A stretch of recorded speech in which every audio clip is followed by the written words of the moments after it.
1년 6개월의 시간이 지났지만 그날 이곳에서 당한 일은 여전히 공포로 남아있다고 합니다. 이제 여기 장 서서 사람들도 엄청 많이 있었고 한 남성이 차에서 꺼내든 건 낫이었습니다. 낫이요? 그리고 사정없이 창문을 깨부숩니다. 아니 뭐 하는 거예요? 휘두르는 낫을 피해 도망쳤지만 소나기에서 벗어나질 못합니다. 한 손으로는 낫을 안 놓고 있고 한 손으로는 엄마를 끝까지 잡고 있더라고요. 아빠 손 하나하나 펴가면서 낫을 다 뺏어서 가지고 절로 숨겨놨고 엄마 끝까지 안 놓고 있으니까 시민이 와서 아빠 손가락 펴서 엄마를 빼내줬어요. 아내를 살해 위협한 남편. 처음이 아니었다고 합니다. 에? 제가 조수석에 타고 그 사람이 운전석에 타잖아요. 그러면 이렇게 목을 이리고 한쪽 팔로 이렇게 감아요. 지금 내가 너 눌러서 숨통 끊어서 그냥 논두렁에 던지면 너는 그대로 끝나는 거야. 제가 무서워서 이 코라 돌 때 뛰어내린 적 있어요. 수시로 그렇게 절 죽이겠다고 그렇게 협박을 하고. 뭐 너를 죽일 수밖에 없구나. 이 뭔 소리입니까? 아니 처단한다가 이게 아내한테 할 말이냐고요. 1987년 결혼한 두 사람. 가정폭력은 신혼 때부터 시작됐다고 합니다. 첫 친정 아들이라고 봐야 돼요. 쉽게 말하면. 갔다가 하룻밤 자고 왔더니 쇠 봉으로 된 밀대 걸려가 있었어요. 그걸 갖고 와서 엎드려 뻗치라고 그래요. 에? 그게 휘었어요. 휘일 정도로. 아마 진짜 그때 제 엉덩이가 한 대만 더 때렸으면 진짜 막말. 남편의 무차별적인 폭행. 늘 숨죽여 봤던 자녀들에게도 악몽으로 남아있습니다. 항상 때릴 때는 안방으로 끌고 가셔서 때리셨어요. 그러니까 엄마를 여기를 잡던지 아니면 바지춤을 이렇게 잡고 이렇게 들어 올려요. 그러니까 엄마가 늘어지거든요. 밟고 분에 못 이겨서 자기 벨트 풀어서 벨트로 때리고 대걸레를 때리다가 대걸레 앞쪽 그 걸레 쪽이 부러졌을 거예요. 아니 그냥 비일비재했어요. 대체 왜 아내에게 폭력을 휘두른 걸까? 이유가 날 데리고 한다고 그랬고 반찬 투정이 상당히 심해서 반찬을 해주면 밥상도 수시로 엎고 오빠가 반찬 투정이 너무 심하니까 반찬도 항상 8가지 이런 식으로 차려줬어. 그걸 그냥 그대로 이렇게 들어엎고 싱크대로 가가지고 엄마가 만들어놓은 그 찌개 국 냄비 이걸 그냥 다 김치통 있어요. 김치 다 엎고 막. 아유. 결혼 생활이 괴로웠던 이유는 또 있습니다. 2004년도에 그때부터 여자 만나면서부터 쌍욕도 심해지고 바람을 피워서 집까지 아파트까지 얻어줬어요. 거기를 이제 들락날락 하는 거예요. 거기서 자고 차 이렇게. 참다 못해 상간녀를 찾아간 아내. 그런데 돌아온 건 남편의 잔혹한 폭력이었습니다. 친정으로 이렇게 도망을 갔다가 이혼 소송 제기를 해서 나가 있는데 친정 식구들에게도 살해 협박을 서슴지 않았답니다. 예? 내가 네 동생 집까지 다 말려버리겠다. 중국 사람들 5천만 원만 주면 사니까 덤프트럭으로 밀어버리고 네 친정 식구들 내가 다 그렇게 할 수 있어. 내가 마음먹으면 못하냐? 충분히 해. 당시 남편이 막내를 데리고 있었는데 그것도 문제였습니다. 초6에서 중1 올라가는 시기였거든요. 저를 학교 안 보내고 오피스텔 하나 얻어서 거기에 저 혼자만 집어넣은 거예요. 그 오피스텔 안에서 하루 종일 아빠 올 때까지 기다렸어요. 그리고 진짜 스스로 자괴감이 드는 거예요. 애들 내 팽개쳐놓고 그러니까 그 소장 냈던 거 다 그냥 취소하고 내가 들어가서 그냥 나만 참고 살겠다. 결국 아이들 때문에 이혼을 포기하고 2달 만에 집으로 돌아온 아내. 그런데 남편 분노의 화살이 친정으로 향했다고 합니다. 총을 차에 싣고 와가지고 저희 친정 엄마 아빠 죽인다고 총 가지고 올라왔어요. 에? 저희 장모 장인 어른이잖아요. 근데 개 같은 이런 식으로 불렀어요. 친정 식구들까지 해코지 당할까 봐 남편의 강요대로 친정과 연을 끊고 살아온 세월. 가슴에 한으로 남은 게 많습니다. 그 친정 아버지 장례식 못 간 거, 친정 엄마 병원에 입원해 계셨어도 병문을 한 번 제대로 못 가고. 문제는 이후에도 달라지지 않았다는 겁니다. 아내에 대한 폭행은 집안뿐만 아니라 회사에서까지 이어졌습니다. 에? 화를 못 이겨 사무실 유리창을 모조리 깨는 일도 있었습니다. 결혼하고 쭉 함께 회사를 운영했다고 합니다. 집에서도 회사에서도 얼마나 힘들었을까요? 정말 힘들었을 것 같은데요. 상간녀를 회사에 데려오는 뻔뻔함도 보였다는데요. 오늘하고 왜? 이놈아 나가 올라니까. 너 나가 당장. 바람핀 여자도 한둘이 아니었다고 합니다. 아니요. 또 그 저 중국 옷가게 하는 여자, 또 저기 씨랑 등산하면서 또 제주도에도 있었고 한 8명째란가? 8명이요?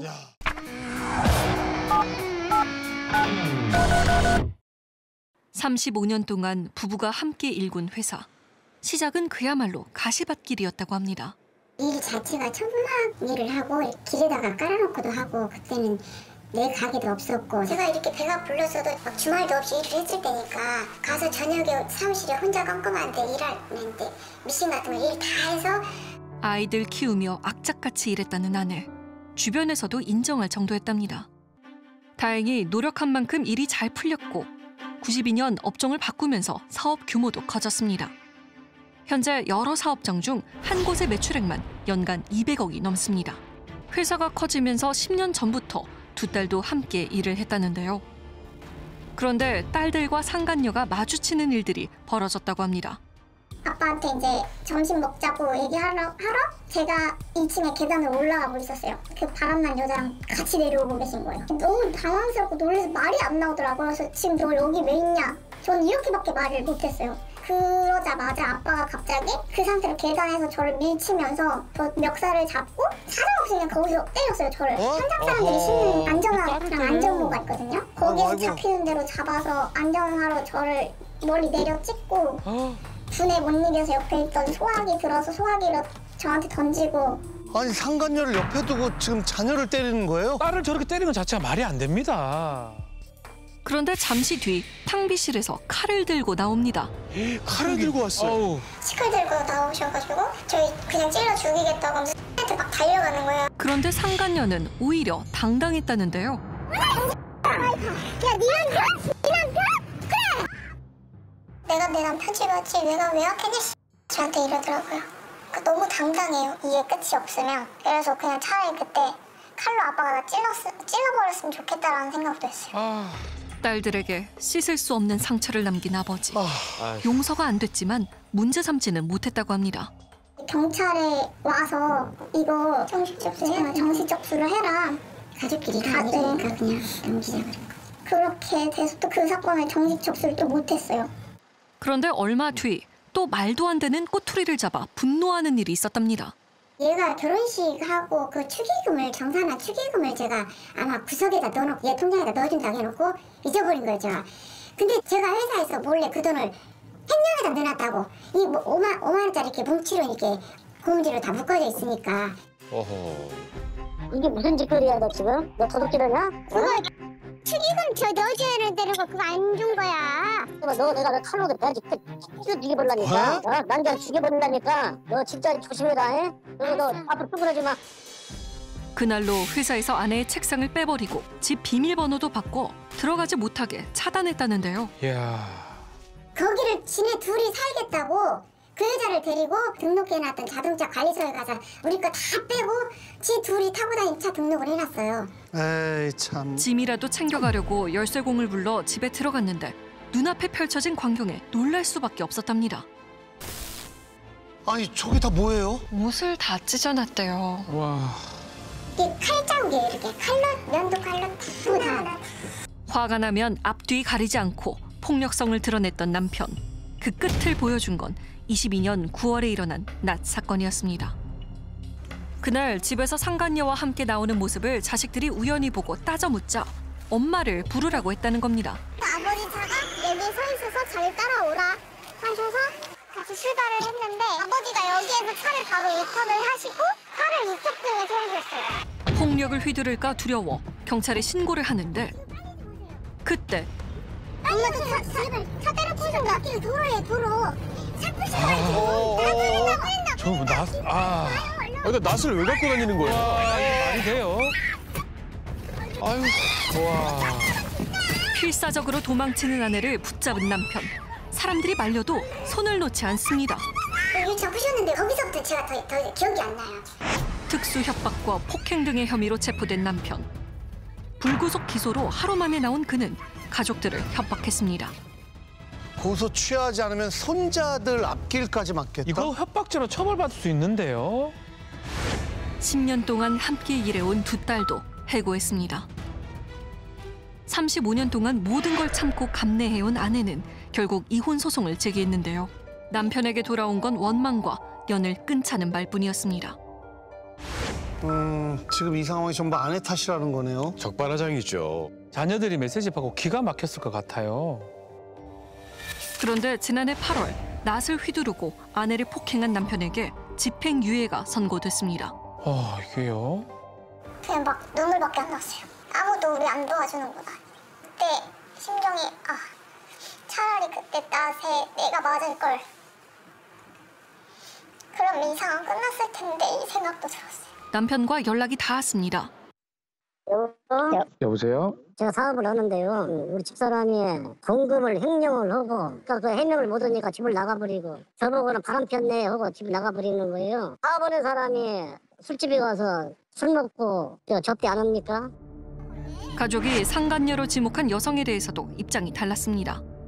제가 보니 당뇨 합병증에 관합증 없이 지금 근데 누군가한테 케어를 받아야 되는데 거기에 이제 격리 아줌마가 밥도 해주기도 하고 한 6~7년 됐습니다. 그리고 내가 그것을 우리 집사람한테도 다 얘기를 했고 그걸 누구한테 허락을 받았고 누구한테 얘기를 했어요.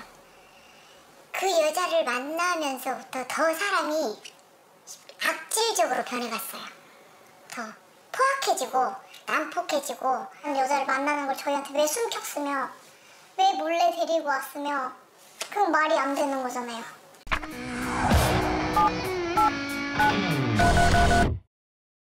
부부의 연을 끊어내는 게 이렇게 힘들지 몰랐습니다. 그동안 남편이 보낸 내용 증명이 20건도 넘는다는데요. 지금 내용 증명 온 게 최근에 온 거 집 비우라고 명의가 이제 남편 명의다 보니까 이혼 소송이 시작된 이후 온갖 이유로 문제를 삼고 있다고 합니다. 제주도 그 집 명의가 제 명의였거든요. 근데 거기 침입했다고? 가족 별장으로 지은 제주도 집이 회사 연수원 용도였다고 주장하며 증거로 연수원 현판 사진을 첨부했는데요. 바람난 여자하고 둘이 이걸 갖추고 있어요. 상간녀와 함께 연수원 현판을 설치하는 모습이 포착된 겁니다. 제주도에 있던 지인이 보고 사진을 찍어서 보내줬다고 해요. 아유. 이후 아내가 제주도 연수원에 무단으로 침입했다며 고소한 남편. 현장에서 나왔는데 이거 말고 또 있어요. 그때 고소장 남발해서 가서 조사받으러 간 게 내 거인 거 다. 딸들에게도 말도 안 되는 내용 증명을 보냈다고 합니다. 큰딸 집 할 때는 사위가 다 보태가고 했거든요. 제가 기껏 줘야 저는 그냥 1, 2천에 불과한데 1억 5천인가 얼마를 또 제가 몰래 갖다 줬다고 그거 내놓으라고 또 내용 증명 보내고.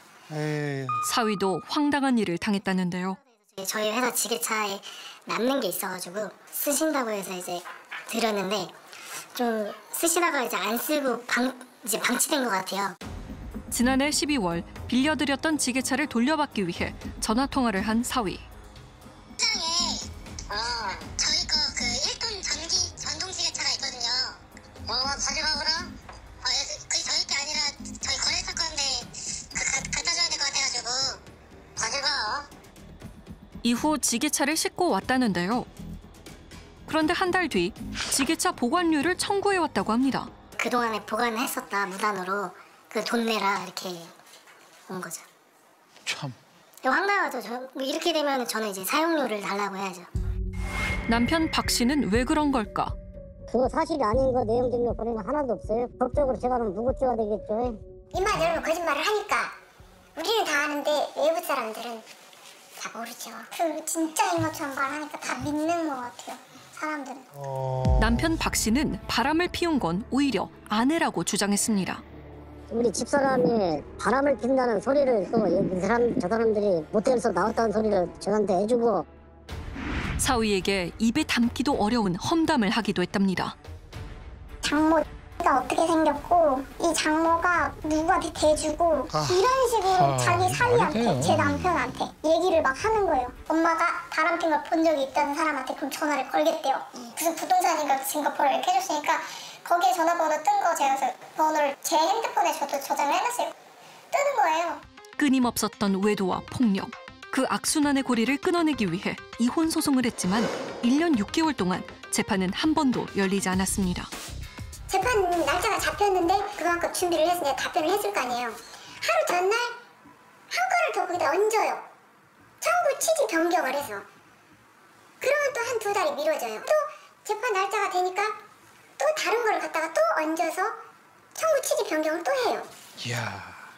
그렇게 해서 지금 재판 한 번도 날짜를 재판 한 번 제대로 안 했고. 이혼 소송 기간이 길어지는 이유는 무엇일까?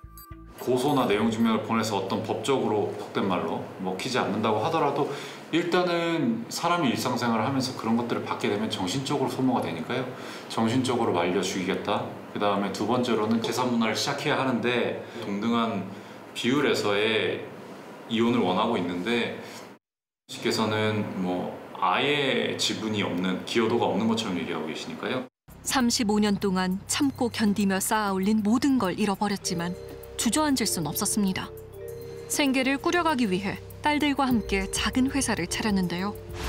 남편은 횡령한 돈으로 차렸다고 주장하고 있습니다. 거기서 횡령해온 돈 단위로도 없고요. 거래처들 도움 받아서 여기까지 진짜 왔습니다.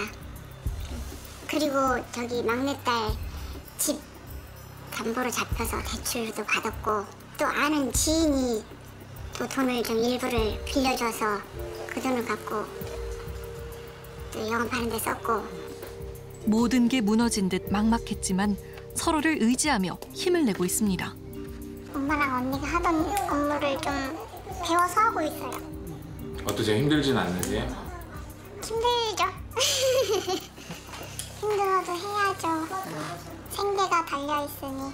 그런데 남편의 생트집과 협박은 지금도 계속되고 있다고 합니다. 매입처한테 우리 물건 못 주지 말라 하는 게 그런 식으로 공갈반 협박반 했다고 해야 될까요? 방해도 좀 하고 그래도 꿋꿋이 하고 있어요. 숨죽이며 견뎌온 긴 세월. 이제는 그 무거운 한숨을 모두 내뱉고 하루라도 마음 편히 살고 싶은 바람뿐입니다. 아버지 갈 길, 어머니 갈 길 그냥 따로 좀 빨리 분리돼서 좀 끝났으면 좋겠다는 마음밖에 없어요. 진짜 놔줬으면 좋겠어요.